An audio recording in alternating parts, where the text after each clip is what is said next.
you want some proof that John Straczynski's If totally rips off Foster's Home for Imaginary Friends, the purple If is literally named after Blue. Blue would be pissed that John Straczynski, you know better than to steal Blue's name for one of your characters like that.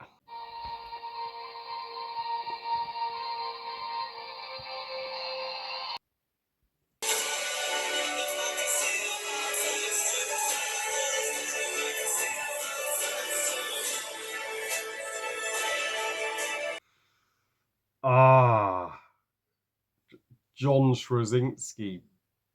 I can't believe it. You've made your first ever miss in your filmography. Hey guys, Harry Thomas here, and I'm not exactly angry at this movie. I am just incredibly uh, let down by it. So, directed by John Straczynski, the man behind the Quiet Place movies, some of the uh, greatest horror movies from in recent years, and what made John Straczynski a household name. And boy, am I eager to see what they do with A Quiet Place day one.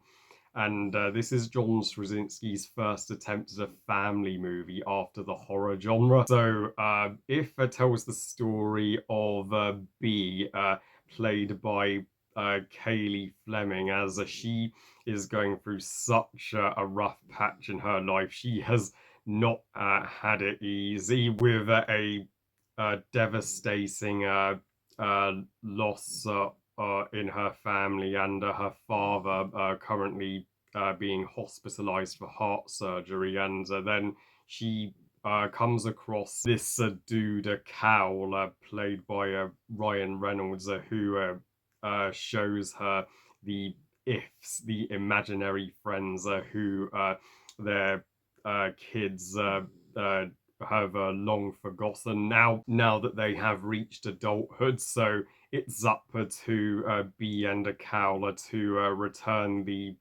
ifs to their to the kids that invented them. And yeah, that's the entire plot. When I saw the trailer for If Play back in spring this year, and boy was the trailer marketed lots in my cinema, I was like, okay, John Straczynski sure is a versatile filmmaker for directing a family movie after the Quiet Place movies. This is something totally different, but the trailers looked just all right. They never fully got me on the hype train. This was never one of my most anticipated movies for this summer, as it felt like I was not the target audience, as I would have outgrown my days of imaginary friends. Not to mention the comedy and the humor in the trailers was utter cringe, but nonetheless, I was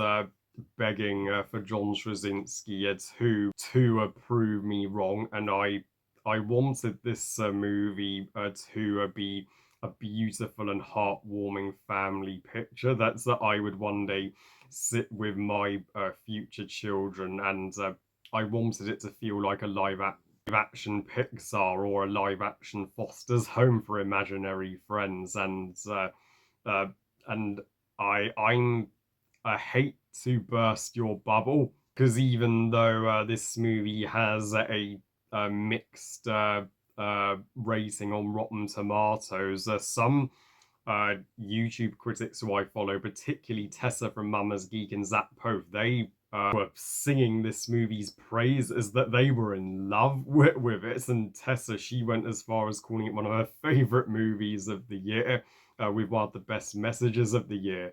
So this movie certainly has its fans, to which I can get. It depends on if you can connect with it on an emotional level, but I personally couldn't. Like, I'm sorry, but I did not enjoy If.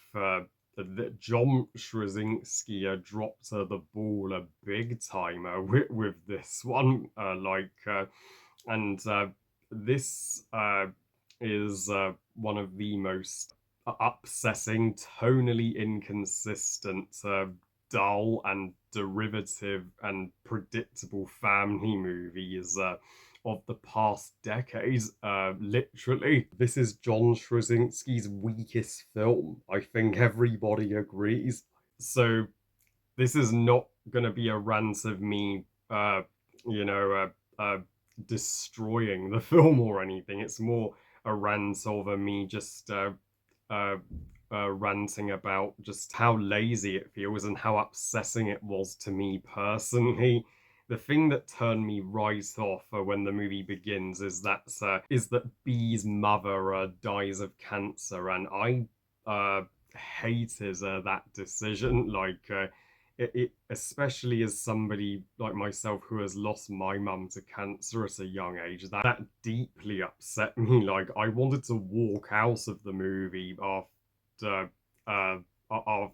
finding that out alone, and all the conflict with the father being in hospital having heart surgery because he has a shattered heart, and then yeah, that was not only harder to watch, but it's resolved too easly.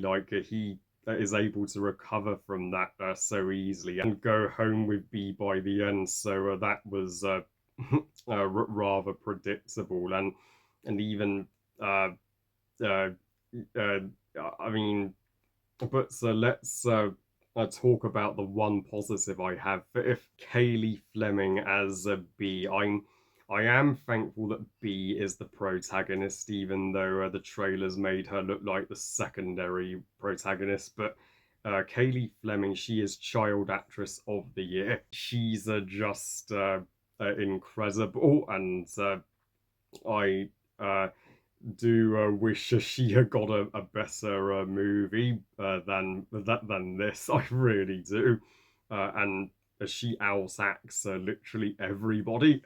So Ryan Reynolds didn't need to be in this movie. Like, you should have just stuck with Deadpool and Wolverine this summer, Buzzy, as his character Cowler is so bland and forgettable. That unnecessary twist that he was once Bee's imaginary friend that she uh, forgot about, like a shoehorned in plot twist, and what he looks nothing like an imaginary friend. So it would have worked better had Ryan Reynolds voiced a CGI imaginary friend. That would have been way more fun, and plus Blossom is my favorite of the ifs. The butterfly if she is beautiful, and Phoebe Waller-Bridge does a uh, uh, solid job voicing her, but the plot twist that she was Bee's grandmother's if also felt shoehorned in. In fact, Bee doesn't get enough scenes with her father or grandmother in this movie, so her family could have honestly uh, uh, done more. And but Blue, he was the worst of the ifs for me. He is only there to crack weaker jokes, like his attempt at sneezing, and his attempt at saying "Ew." John Straczynski clearly can't do comedy, and humor isn't his forte because he's so accustomed to doing scares and horror. All of the uh, humor in this movie sucks. It was so repetitive, and the jokes felt too juvenile for even a 5-year-old. So do not watch this movie for the laughs. And Blue's name being a rip-off of Blue Regard Q Kazoo from Foster's Home for Imaginary Friends is the least of the character's problems. Why the hell is he even called Boo when he's literally purple, not blue? Where's the logic in that? And plus, the the film is nothing out of the ordinary by family movie standards. I mean, Bing Bong in Inside Out, he was honestly, I mean, Imaginary Friends was not the primary focus of Inside Out, but he was better and more memorable than every single one of the ifs in this entire movie. And why do we need to keep seeing this in family movies where the children forget about their childhood and needed to rediscover it?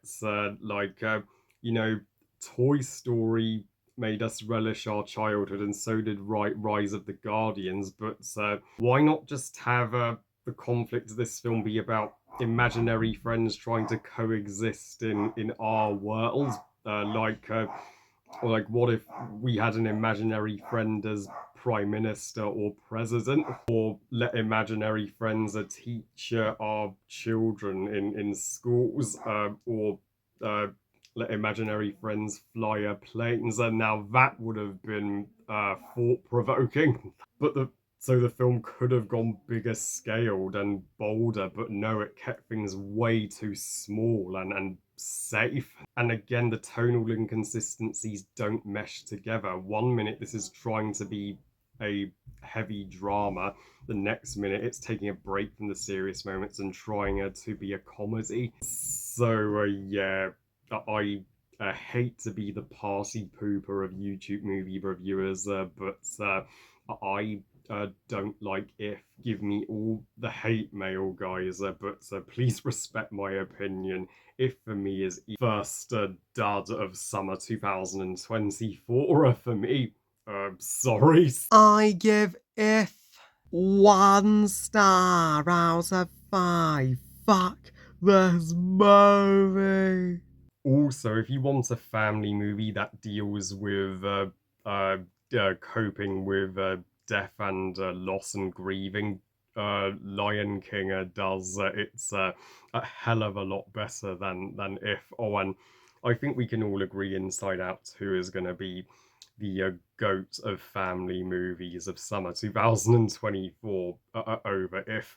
Well, I love you guys. Thank you for watching. I hope you guys enjoyed this review. And what are your thoughts on If? Because I know there are going to be those of you who do come to this movie's defense in the comments section and are going to think I am being far too harsh. Please comment and let me know. Please like this video and subscribe. Please follow on Twitter and Instagram. I'll see you all next time when I review Mad Max Fury Road before I review Furiosa, which looks mind-blowingly epic. And remember, movies are us. Bye, guys.